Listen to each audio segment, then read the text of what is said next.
Xbox Series S games may have smaller file sizes than their Series X counterparts.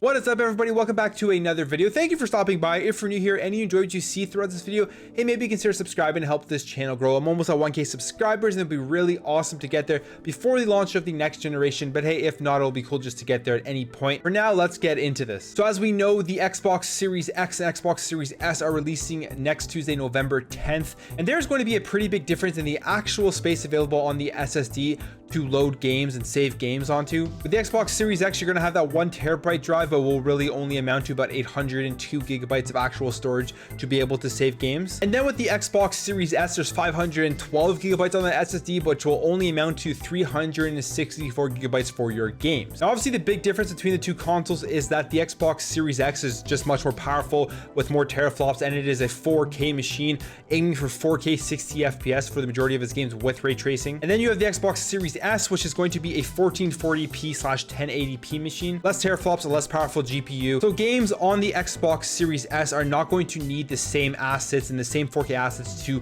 run on that console. And this could potentially result in games having smaller file sizes. And it looks like this is going to be the case for some select first-party Xbox games. So this article confirms that 3 games are going to have smaller file sizes on the Xbox Series S. So we have Gears 5 here, which is 55 gigabytes compared to 71 on the Series X. Forza Horizon 4, which is 71 gigabytes compared to 84 on the Series X.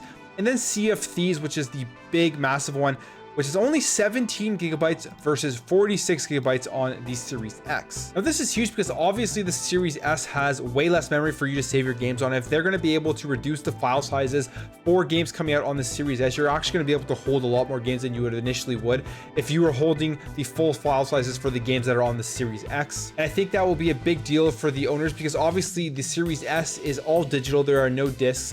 Even if you have discs nowadays, you have to install the games onto the hard drive, so it doesn't really make that big of a difference. But with the Series S, obviously you're forced to download games onto the hard drive. So this makes me a little bit optimistic going forward with this Series S and Game Pass, and if you're going to be able to get those smaller versions of the game on the Series S, whether that's all of the first-party games or hopefully in the future third-party games as well will start taking a part in this and just releasing games without those 4K assets that take up a lot of memory.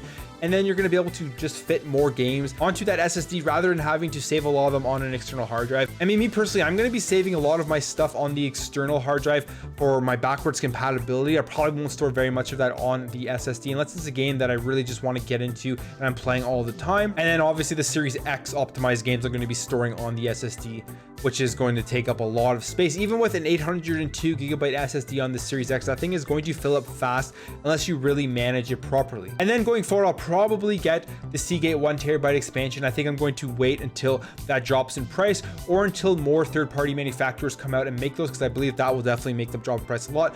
And obviously technology and memory and all that stuff as time goes on gets cheaper. Yeah, overall, this is a great thing, and I hope this is utilized more by third parties, and I hope it's utilized in pretty much every single first-party game coming out for the Xbox. I think that will be massive. But yeah, if you were getting a Series S and you were worried about the size of that SSD, at least now you know with these first-party games, you're going to be able to free up a little bit more space because they are giving you the smaller file size. Let me know what you think about this in the comments below. Do you think this is something that's going to move forward throughout the generation with the Series X and the Series S? Do you think third parties will ever get into this? And how much difference do you think this is going to make on the overall space with the Series S SSD? Thank you guys all for watching. If you enjoyed this video, make sure to hit that thumbs up button. If you're new here and you enjoyed what you see, hey, maybe consider subscribing to help this channel grow. Getting all the next gen consoles next week, and I'm very excited to jump into them, start making videos on them. I think it's going to be a lot of fun. Thank you for watching. Thank you for all your support, and I'll catch you in the next video.